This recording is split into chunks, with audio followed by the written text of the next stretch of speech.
আসসালামু আলাইকুম। সবার আগে বাছাই করা 10টি আন্তর্জাতিক খবর জানিয়ে দেব।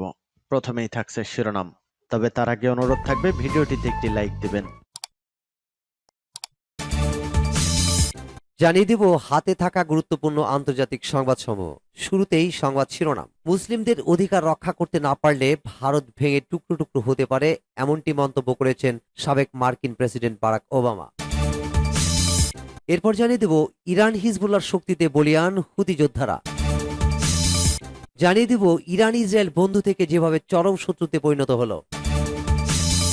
এবার জানিয়ে দিব তুরস্কের নতুন ড্রোন। এবং সর্বশেষ জানিয়ে দিব বাংলাদেশ বনাম মায়ানমার সামরিক শক্তিতে কে কতটা এগিয়ে। এতক্ষণ শুনছিলেন সংবাদ শিরোনাম, এখন বিস্তারিত।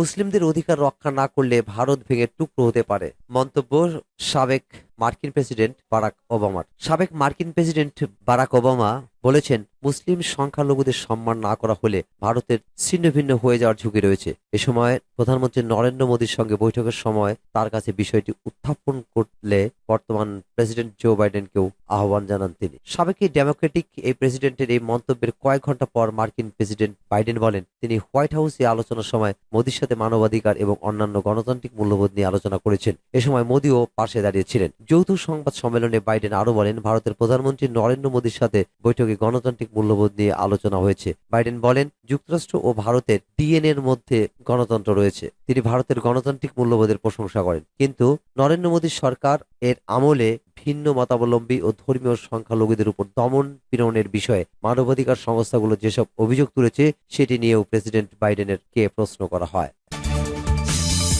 ইরান হিজবুল্লাহর শক্তিতে বলিয়ান হুতি যোদ্ধারা। ইরানের Islamic revolutionary guards corps IRGC ও লেবাননের হিজবুল্লাহ কমান্ডাররা ইয়েমেনে অবস্থান করে লোহিত সাগরে হামলা চালাতে হুতি বিদ্রোহীদের সরাসরি নির্দেশনা দিচ্ছেন। ওই অঞ্চলে 4টি ও ইরানের 2টি সূত্র রয়টার্সকে এমনটা জানিয়েছে। হুতিদের অস্ত্র প্রশিক্ষণ ও অর্থ দিয়ে থাকে ইরান। গাজায় হামাসের বিরুদ্ধে ইসরায়েলি বাহিনীর নির্বিচার হামলা শুরুর পর ইরানের পক্ষ থেকে হুতিদের অস্ত্র সরবরাহ বাড়ানো হয়েছে। আঞ্চলিক ওই 4টি সূত্র এমনটাই জানিয়েছে। গত 7 অক্টোবর ইসরায়েলের ভূখণ্ডে ইরান সমর্থিত হামাস হামলা চালানোর মধ্যে এই সংঘাত শুরু হয়। গাজায় হামলার শিকার ফিলিস্তিনদের প্রতি সংহতি জানিয়ে হুতিরা গত নভেম্বর থেকে লোহিত সাগরে বাণিজ্যিক জাহাজে হামলা চালিয়ে আসছে। তেহরান এর মধ্যে তাদেরকে অত্যাধুনিক ড্রোন, জাহাজ বিধ্বংসী ক্রুজ ক্ষেপণাস্ত্র, সুনির্দিষ্ট লক্ষ্যবস্তুতে হামলা চালাতে সক্ষম ব্যালিস্টিক ক্ষেপণাস্ত্র এবং মধ্যম পাল্লার ক্ষেপণাস্ত্র দিয়েছে বলে ওই সূত্রগুলো জানিয়েছে। সূত্রগুলো জানিয়েছে, লোহিত সাগর দিয়ে প্রতিদিন চলাচল করা বাণিজ্যিক জাহাজগুলোর মধ্যে কোনগুলোর গন্তব্য ইসরায়েল সে বিষয়ে হুতিদের তথ্য ও গোয়েন্দা সহায়তা দিচ্ছেন আইআরজিসির কমান্ডার ও উপদেষ্টারা। এর ভিত্তিতেই কোন কোন জাহাজে হামলা চালানো হবে তা নির্ধারণ করা হয়ে থাকে। ওয়াশিংটনের পক্ষ থেকে গত মাসে বলা হয়েছিল, লোহিত সাগরে বাণিজ্যিক জাহাজ চলাচলের বিরুদ্ধে যে তৎপরতা চলছে তার পরিকল্পনায় ইরানের জোরালো সম্পৃক্ততা রয়েছে। জাহাজে হুতিদের হামলা চালানোর ক্ষেত্রে দেশটির গোয়েন্দা তথ্য গুরুত্বপূর্ণ ভূমিকা রাখছে। এই প্রতিবেদনের জন্য মন্তব্য জানতে চাইলে হোয়াইট হাউস তাদের আগের বক্তব্য কিভাবে ইরান হুতিদের সহায়তা করছে সেটার উল্লেখ করেন। অন্যদিকে সম্প্রতি এক সংবাদ সম্মেলনে ইরানের পররাষ্ট্র মন্ত্রণালয়ের মুখপাত্র নাসের কানানি আবারও লোহিত সাগরে জাহাজে হুতিদের হামলায় নিজেদের সম্পৃক্ততার অভিযোগ নাকচ করেছেন। আর এ বিষয়ে জানতে চাইলে সাড়া দেয়নি আইআরজিসির জনসংযোগ দপ্তর। ইরান ইসরায়েল বন্ধু থেকে যেভাবে চরম শত্রু হয়ে উঠল। ইরান ইসরায়েল একে অপরের প্রতি চরম বৈরী দুই দেশ। সম্প্রতি ইসরায়েল হামাস যুদ্ধের প্রেক্ষাপটে ইরান ইসরায়েলের বৈরিতা নিয়ে নতুন করে আলোচনা শুরু হয়েছে, কারণ হামাসের প্রধান সহায়তাকারী হচ্ছে ইরান। কিন্তু ইসরায়েল যখন হামাসকে নিশ্চিহ্ন করার জন্য যুদ্ধ করে চলেছে, তখন অনেকের মধ্যে এমন আশঙ্কা তৈরি হয়েছে যে এই যুদ্ধ হয়তো শেষ পর্যন্ত ইসরায়েল ইরান যুদ্ধে রূপ নিতে পারে। কিন্তু ইরান কি সত্যি এই যুদ্ধে সরাসরি জড়িয়ে পড়তে পারে? ইরান কেন ইসরায়েলের বিরুদ্ধে এত সোচ্চার? আর দুই দেশের মধ্যে চরম বৈরী সম্পর্কই বা কেন তৈরি হলো? ইসরায়েল ইরান এখন পরস্পরের শত্রু দেশ হলেও অতীতে কিন্তু পরিস্থিতি এমনটা ছিল না। জানলে হয়তো অনেকেই অবাক হবেন, একসময় এই ইরান এবং ইসরায়েল ছিল একে অপরের বন্ধু। এমনকি 1948 সালে যখন ইসরায়েল রাষ্ট্র প্রতিষ্ঠিত হয়, তখন তুরস্কের পর ইসরায়েলকে স্বীকৃতি দেওয়া দ্বিতীয় মুসলিম দেশ হলো ইরান। ইসরায়েলকে দেশটি এই স্বীকৃতি দেয় 1950 সালে। ক্রমে দুই দেশের মধ্যে গড়ে ওঠে অর্থনৈতিক এমনকি সামরিক সম্পর্ক। এরপর 1957 সালে যখন ইরানের গোয়েন্দা সংস্থা সাবাক প্রতিষ্ঠিত হয়, তখন এতে সহায়তা করেছিল ইসরায়েলের গোয়েন্দা সংস্থা মোসাদ। ইসরায়েলের সঙ্গে ইরান সম্পর্ক ধরে রাখায় মনোযোগী হয় মূলত মার্কিন সমর্থন নিশ্চিত করার জন্য। ইরানের সরকার ইসরায়েলের সঙ্গে সুসম্পর্ক রাখলেও ইরানের ভেতরে আগে থেকে ইসরায়েল বিরোধিতা ছিল। ইরানের শাসন বিরোধী বামপন্থীদের সঙ্গে ফিলিস্তিনি মুক্তি আন্দোলন ফাতাহ এবং এর নেতা ইয়াসির আরাফাতের যোগাযোগ ছিল। অন্যদিকে আয়াতুল্লাহ খোমেনি এবং তার অনুসারীরাও ছিলেন ফিলিস্তিনি ইহুদি রাষ্ট্র ইসরায়েল প্রতিষ্ঠার বিরুদ্ধে। তবে ইরান ইসরায়েল সম্পর্ক ভেঙে পড়ে মূলত 1979 সালে ইরানে ইসলামী বিপ্লবের পর। তখন ক্ষমতায় আসা ইরানের বিপ্লবী সরকার রাষ্ট্রীয়ভাবে ফিলিস্তিনের পক্ষ নেয়ার ঘোষণা দেয় এবং তেহরানে ইসরায়েলের দূতাবাসকে ফিলিস্তিনের দূতাবাসে পরিণত করে। তারা ইসরায়েলের সঙ্গে সব ধরনের যোগাযোগ বিচ্ছিন্ন করে দেয়। মূলত ইরানের বিপ্লবী সরকার ফিলিস্তিনে ইসরায়েল রাষ্ট্রের অস্তিত্বকে অস্বীকার করে। যুক্তরাষ্ট্রের ইউনিভার্সিটি অফ এসেক্সের শিক্ষক এবং মধ্যপ্রাচ্য বিষয়ক বিশেষজ্ঞ অধ্যাপক আব্বাস ফয়েজ বিবিসি বাংলাকে বলেন, ইরানি সরকারের ইসরায়েল নীতি পরিবর্তন হওয়ার কারণেই দুই দেশের সম্পর্ক বৈরী হতে শুরু করে। তুরস্কের নতুন ড্রোন। তুরস্কের ড্রোন প্রযুক্তির সাফল্য নিয়ে নতুন করে বলার কিছু নেই।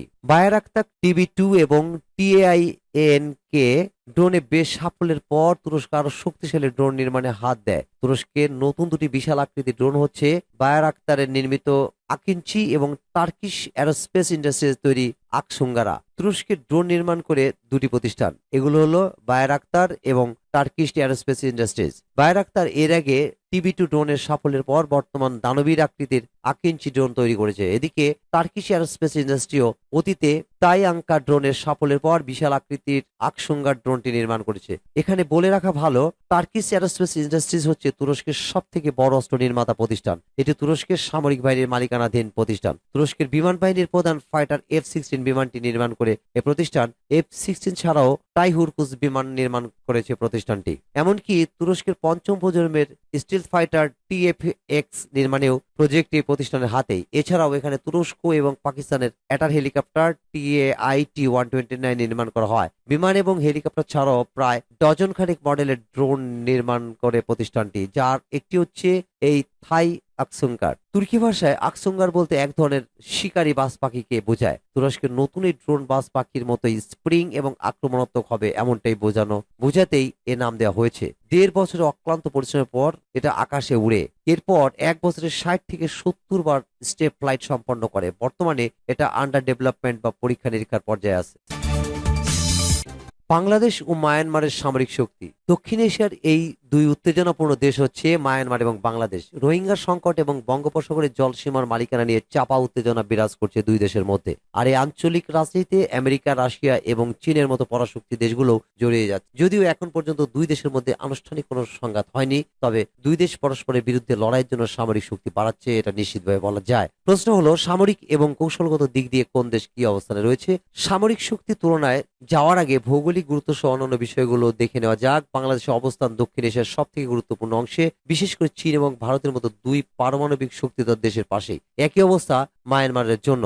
আর এ কারণে মায়ানমার এবং বাংলাদেশ, চীন এবং ভারত এই দুই দেশের কাছে খুবই গুরুত্বপূর্ণ। সেই সাথে এই অঞ্চলের সংঘাতে আমেরিকা সর্বদাই সজাগ দৃষ্টি রাখে। যুদ্ধের ক্ষেত্রে মায়ানমার এবং বাংলাদেশ দুই দেশেরই বড় ধরনের প্রতিবন্ধকতা রয়েছে। বাংলাদেশ তুলনামূলক ছোট হলেও প্রচন্ড ঘনবসতিপূর্ণ, আবার মায়ানমার অনেকটা বিশাল আকৃতির এবং দুর্গম অঞ্চলে ভরা। তাই এই দুই দেশে যুদ্ধ করাটা খুবই কঠিন কাজ। এবারে আসা যাক সামরিক শক্তিতে কে কতটা এগিয়ে। গ্লোবাল ফায়ার পাওয়ার 2021 সালের র্যাঙ্কিং এ বাংলাদেশ এবং মায়ানমারের কাছাকাছি অবস্থান রয়েছে। বাংলাদেশের বর্তমান অবস্থার 45 নম্বর এবং মায়ানমারের 38 নম্বর, অর্থাৎ বাংলাদেশের থেকে মায়ানমার কিছুটা এগিয়ে। এর অন্যতম প্রধান কারণ মায়ানমারের বিমান বাহিনী বাংলাদেশের বিমান বাহিনী থেকে অনেকটা শক্তিশালী।